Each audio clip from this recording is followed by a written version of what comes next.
그동안 우리가 대제사장에 대한 주제를 가지고 하나님의 은혜를 함께 나누었는데, 오늘부터는 옛 언약과 새 언약이라는 주제로 여러분과 함께 말씀을 생각해 보고자 합니다. 하나님의 사랑의 결정체가 이 언약을 통해 나타나게 되는데, 우리가 이 주제를 함께 나누면서 여러분들이 하나님의 더 큰 은혜와 사랑을 깨닫는 귀한 시간이 되기를 주님의 이름으로 축원합니다.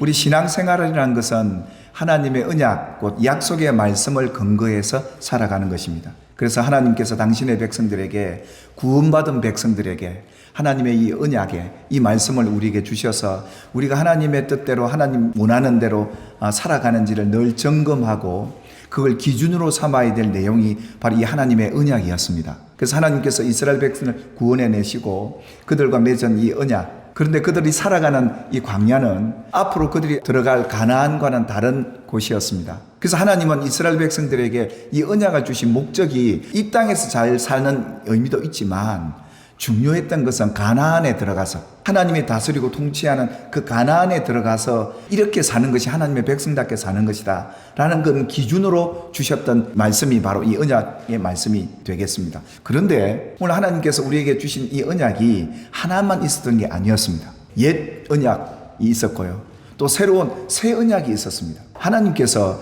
이 첫 언약을 주시고 왜 이 새로운 언약까지 주시게 되었던 것일까요? 그리고 또 이 새 언약의 내용이 무엇이며 이 새 언약은 또 어떻게 주어졌던 것일까요? 그래서 우리 신앙생활에 하나님의 이 언약을 바로 알고 깨달으면 얼마나 큰 유익을 얻게 되는지 오늘 이 말씀을 통해 저와 여러분이 발견하게 되기를 주님의 이름으로 축원합니다. 예수님이 더 아름다운 직분에 대한 얘기를 하셨죠. 결국은 이 새 언약은 바로 예수님을 지칭하고 있고, 옛 언약, 첫 언약은 율법 계명을 얘기하고 있는 것입니다. 이 예수님은 어떤 예수님이었냐 하면 바로 하늘의 뜻을 갖고 이 땅에서 그 하나님의 뜻을 이룬 선지자 예수로 오신 그 예수님이셨고요. 그뿐만 아니라 백성의 죄를 대신해서 십자가에 죽으심으로 단번에 제사를 드림으로 그 백성의 모든 죄를 다 사해지는 대제사장 예수로 오신 그 예수였고요. 그리고 하늘과 땅의 모든 권세를 갖고 이 땅에 오셔서 죽으시고 부활하셔서 하나님 보좌 우편에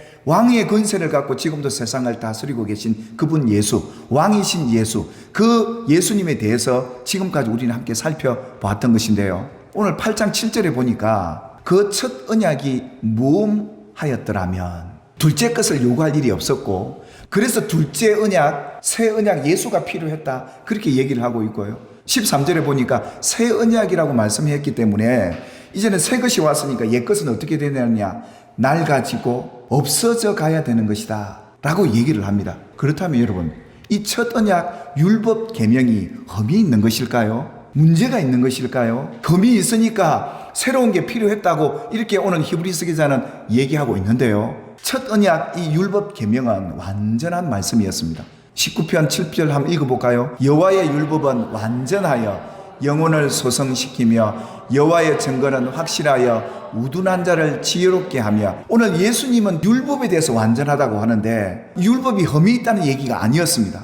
예수님이 십자가에 죽으시면서 다 이루었다라고 말씀하셨습니다. 하나님의 언약, 이 첫 언약을 이루신 분이 예수님이다 라는 것입니다. 그래서 예수님을 뭐라고요? 새 언약이라 그랬던 겁니다. 이 율법의 1.1획도 잘못된 흠이었고, 이 율법에 대해서 하나님께서 완벽하게 만들었다라고 예수님도 인정을 했습니다. 그런데 오늘 성경에 언약이 무음하지 않았다면 어떻게 새 것이 왔냐는 말은 흠이 있다는 얘기인데, 율법에 흠이 있다는 말이 아니었습니다. 히브리서 8장 9절에 보니까 그 율법과 계명을 하나님은 완벽하게 주었는데 이스라엘 백성들이 그 언약 안에, 그 첫 언약 안에 머물러 있지 아니함으로 흠을 냈다 이 말입니다. 그래서 그 백성들은 이 법이 유익하지 않았고 그들에게 아무 도움이 되지 않았다는 겁니다. 그 말씀이 꿀과 송이꿀보다 더 단데도 불구하고 그들은 이 말씀을 단말씀으로 받지를 못했다라는 것이었습니다. 그들이 하나님이 주신 율법도 못 지키고 언약 안에 머물러 있지 않는 이 결과로 인해서 새 언약이 올 수밖에 없었고, 이 하나님의 큰 사랑이 여기에 담겨져 있더라는 겁니다. 그래서 7장 18절에도 보니까 전에 있던 계명은 연약하고 무익하다고, 이 율법 계명을 받은 백성들이 이걸 못 지켜내니까, 그 백성들에게 유익이 안 되니까 이걸 폐할까, 하나님 그렇게 여기셨다는 것인데요. 왜 하나님이 이 율법 계명을 주셨습니까? 내 백성을 세계 모든 민족 위에 뛰어나게 하실 그 민족으로 세우기 위해서 이 법을 주셨다는 겁니다. 그러니까 이 율법 계명만 잘 지켰더라면 이스라엘 민족이 얼마나 세계 민족 위에 뛰어났을까요? 그런데 역사적으로 보면 이 유대인들이 얼마나 비참한 역사를 삽니까? 나라 없이 떠돌던 민족이었거든요. 왜요? 그들이 이 하나님의 율법 계명을 버린 겁니다. 어떻게 그들을 세계 민족 위에 뛰어나게 하십니까? 그들이 이 계명법을 지킴으로 인해서 복을 받게 해야겠다는 거였습니다. 성읍에서도 복을 받고, 들에서도 복을 받고, 들어가도 복을 받고, 나가도 복을 받아서 세계 모든 민족 위에 뛰어난 그런 민족으로 너희들을 세워줄 그런 목적으로 이 율법 계명을 주셨는데, 그들이 이 언약 안에 머물러지 못했다. 이 계명을 지키지 못했다. 그래서 하나님은 이 율법을 줄 때 이렇게 당부를 하세요. 내가 이 율법을 줄 텐데 입에서 떠나지 말게 해라. 그래서 주야로 묵상하고 살아라. 그러면 너희가 모든 일에서 형통할 법이었습니다. 그런데 여러분, 그 반대 현상도 있다는 걸 말씀하셨죠. 네가 만일 여호와의 말씀에 순종하지 않고 첫 언약을 지키지 않고 너희 마음에 머물러 두지 않으면 저주가 너희에게 임하게 될 것이다. 이랬던 겁니다. 그래서 내 법을 늘 생각하고 마음에 두고 입에 두고 살아라. 그런데요, 첫 언약은 하나님이 흠이 있다 여기시고 새 언약으로 대체를 합니다. 이 옛 언약과 새 언약의 다른 점이 뭐였냐면, 이전에는 하나님이 율법 책에다가 주었어요. 돌멩이에다가. 그런데 이제는 새 언약은 우리 마음과 생각에다 이걸 기록해 주겠다는 겁니다. 그 말은 무슨 말입니까? 늘 우리 마음에 이제는 떠나지 않도록 마음에 두고 생각에 두고 살도록 해주겠다. 무엇을요? 하나님의 법을. 이것이 새 언약의 모습이었습니다. 예전에는 어땠습니까? 이스라엘 백성들이 이 하나님의 법을 언약궤 곁에 두고 살았습니다. 책이라는 것은 언제나 내가 펼쳐서 읽어야 이 책의 기능이 제대로 되는 것인데, 정말 내가 마음먹지 않으면 이 성경 펴서 읽는다는 게 그리 쉬운 게 아니거든요. 근데 하나님이 이제는 한번 들었던 말씀을 마음과 생각에서 기억나게 만들어주고 늘 그 마음에서 알도록, 깨닫도록 우리 마음과 생각에다가 그걸 기록해 놓고 영원히 그것을 기억하고 살도록, 그 법을 잊지 않도록 하나님이 이 새 언약을 주셨는데요.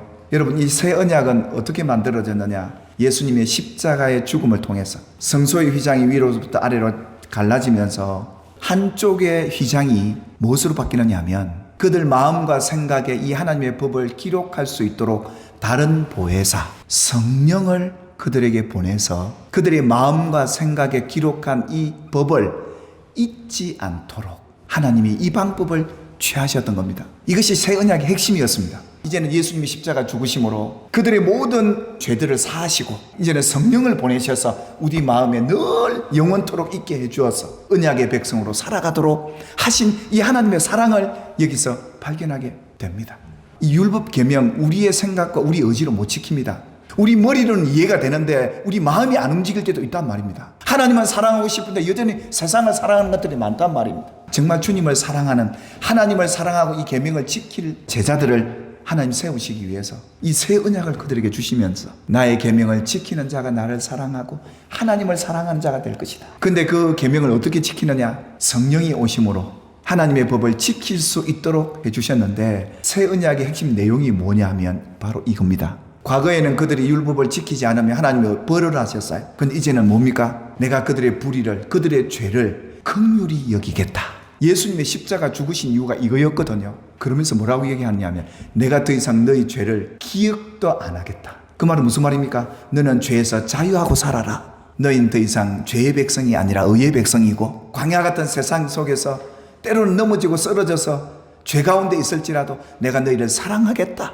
그것이 하나님이 오늘 이 새 언약을 주시게 된 배경이었고 그 이유였다라는 것이었습니다. 이 새 언약이야말로 오늘 우리가 받아서 누려야 될 복인 줄 믿으시기를 주님의 이름으로 축원합니다.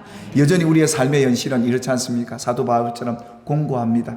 하나님의 법을 지킬까? 육신의 소욕을 따라서 살까? 늘 고민만 하며 삽니다. 그래서 성령이 오신 거예요. 그래서 뭐 하라는 거예요? 기도하면 육신의 소욕들도 이기게 하실 거고 죄의 소욕도 이기게 할 것이고, 기억하셔야 합니다. 교회에 예수님의 죽음의 역사가 살아있고 성령의 역사가 살아있다면 바로 우리 이 새 언약을 기억해야 될 시점입니다. 과거의 어떠한 그 일에 매여 있지 마시고 우리 자유합시다. 오늘 저와 여러분은 생명의 성령의 법으로 살아가게 되길 바랍니다. 죄와 사망의 법이 아닌 옛 언약에 머물러 있지 마시고 우리를 해방하시기 위해서 오신 예수가 십자가에 죽으시고 성령으로 우리 마음과 생각에 오셔서 하나님의 법을 끝까지 지켜내도록 하실 그 놀라운 은혜를 받아 누리게 되기를 주님의 이름으로 축원합니다.